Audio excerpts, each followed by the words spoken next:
Tiripon sa hampang kang sa Indang Mosque ang Muslim community sa Barangay 34 Orosite, Legazpi City, Kasubong aga.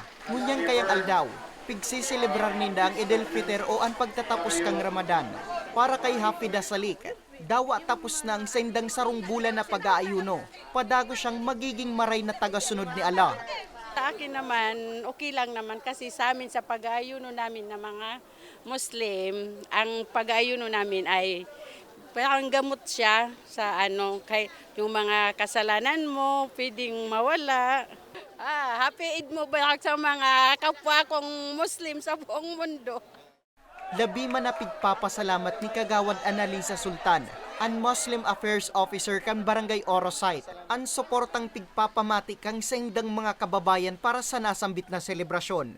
Ay, opo. Unang-una po sa Ako Bicol Party List kay Congressman Kito.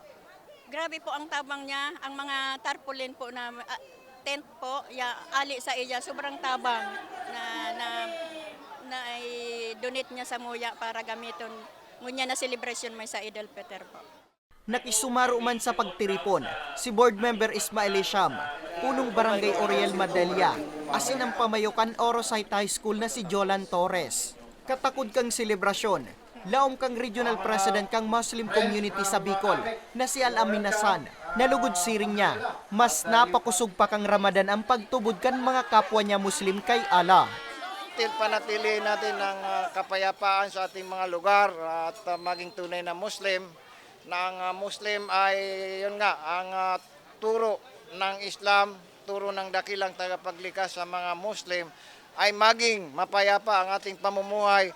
Of course, manalangin tayo lagi sa ating dakilang tagapaglikha. Lilipat tayo sa panibagong buhay after Ramadan na magiging good Muslim tayo.